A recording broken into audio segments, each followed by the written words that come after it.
እንደማይሳሳት የለም ሰው። አትደብቀኝ ጋሽ። ያልደበኩትም በእውነት አልደበኩትም። እውነት ነው። ምን እንደዚህ እግዚአብሔርን እንዲህ እየተፈጠረ እንዳለ አላውቅም።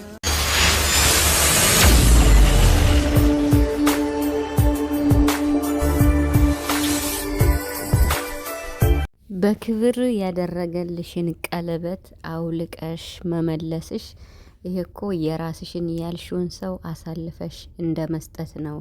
ስለዚህ ለጠላት ለምንድነው ቦታ የምትሰጪ? ነገሮችን በትኩረትና ነገሮችን በግልጽ እስኪወጡ ድረስ የኔ ወንድም ይሄን ነገር እንደማያደርገው እርግጠኛ ነኝ።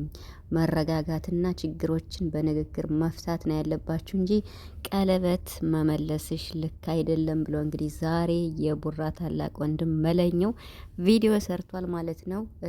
እንግዲህ ጋሽዬም እውነቱን ተናግሯል። አንቺና ቡራ መለየት የለባችሁም። ብሩክ ስተት ካለበት እኔ ስተቱን በምረዳበት መንገድ እደርስበታለሁ። ግን አሁን የትኛቱም ሴት እኔ ከብሩክ አርግዣለሁ እያሉ በመጡ ቁጥር ያንቺና የብሩክ ህይወት መበጥበጥና መለያየት መፍትሄ አይሆንም። ልጅቱም እንኳን እርጉዝ ነኝ ብትል ልጅቱ ወልዳ ዲኤንኤ ተመርምሮ የብሩክ ሲሆን ያን ጊዜ እኔ ብሩክን በሚይዘው እይዛለሁ። አሁን ግን ብሩክ ይሄን ነገር አላደረኩም ብያለ ባለበት ሰዓት አንቺ እንለያይ ማለቱ ያንቺም ህይወት ብቻ ሳይሆን የሱም ህይወት መበጥበጡ አይቀርም። ስለዚህ ሀይሚ ልክ አይደለሽም፣ ወደ ራስሽ ተመለሽ እያለ ጋሽዬ እንግዲህ ዛሬ ሲመክር ውሏል ማለት ነው። ቤተሰብ ሰላም ሰላም፣ እንዴት ናችኋለሁ? ሰላማችሁ ይብዛ በያላችሁበት እያልኩኝ ውድ ቤተሰቦቼ በጣም ከባድ ነው፣ በጣም ማለት ነው። ብሩክ እንግዲህ ለመወሰን ከበደኝ እያለ ነው። ለመወሰን ከበደኝ ማለት አልገባኝም እኔ እንግዲህ ማለት ነው። እና እስካሁን ብሩክ አላደረገም ብሩክ አያደርግም እያልን ነው። አሁንም ቢሆን ብሩክ ያደርጋል ብዬ አላስብም። ነገር ግን እንደዚህ እሱን በቃ አይደለ እሱ ነጻነቱን እስከሚያውጅ ድረስ እኛ ተስፋ አንቆርጥም። ምክንያቱም እውነቱ ከባለቤቱ እስክንሰማ ድረስ ግን ብሩክ ይሄንም ነገር እንደማያደርግ እርግጠኛ ነኝ።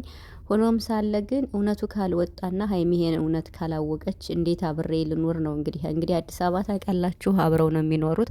አሁን ወደ አዲስ አበባ እንግዲህ ተመልሰው ሲሄዱ ሀይሚ በቃ መለያየት መራራቅ ነው ያለብን፣ ብዙ ነገር ብዙ ደንበር ሳንተላለፍ ከዚህ ላይ ነገሩ ማብቃት አለበት ብላ እንግዲህ ዛሬ ወስና በጋሽዬ ፊት ተናግራለች ማለት ነው። ምክንያቱም ብሩክ ራሱን እየተጠራጠረ ከሱ ጋር መቀጠል አልችልም፣ ልጅቱ እኮ ሌላ ነገር ቢኖራት ነው። አሁንም እኮ እኔ ከብሩክ ጋር ብሆንም እሷ ልትከሰው ትችላለች ብላለች።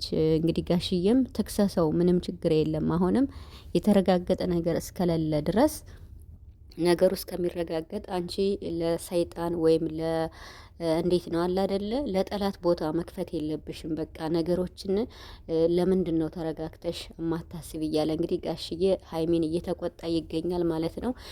ጋሽዬ እውነት ለመናገር በጣም ምርጥ ሰው በቃ ታውቃላችሁ ቤተሰብ በቃ ብሩክን እንዴት እንደጠየቀው አይታችኋል፣ ለብቻው ማለት ነው። እና ሀይሚ ከሄደኝ በኋላ ወንድ ልጅ ነህ፣ ችግር የለውም፣ ልትሳሳት ትችላለህ። እኔም አልወደው ውሸት ነው ክደት ነው እንጂ አድርጌያለሁ እንዲህ ነው ብለህ ከነገርከኝ ችግሩ ይፈታል ብሎ እንኳን በግልጽ ጠይቆት ነበረ። ብሩክን እኔ 100% ልጁ የኔ እንዳልሆነ እርግጠኛ ነኝ። ልጅቱ ደግሞ በቃ ካንተ ነው እያለች እያወዛገበችኝ ነው። ስለዚህ እኔ እንዴት ነው ማደርግ? ኢቭን እንኳን ልጁ ተወልዶ ዲኤንኤ ምርመራ እስኪደረግ ድረስ እኔና ሀይሚ አብረን ሆነን ነገሩን በአትኩሮት ወይም መከታተል አለብን ስል ሀይሚ ደግሞ እንደዚህ በተስፋ መኖር አልፈልግም፣ መለየት ነው የምፈልግ ብላለች። እሷን ላይ ስትል እኔ ደግሞ መወሰን አቃተኝ።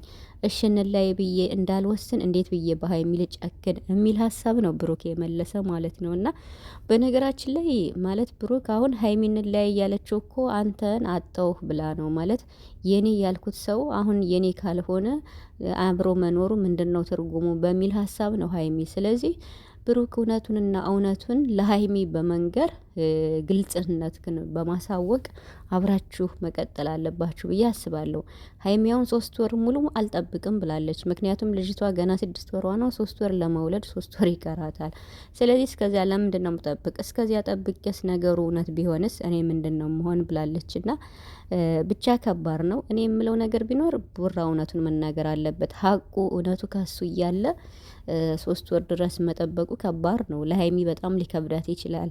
ሀይሚ ደከመኝ፣ በቃ ማልቀስ ትርጉም የለውም፣ ደክሞኛል፣ ተወኝ፣ በቃ ከዚህ በኋላ መራራቅ ይሻለናል አለ።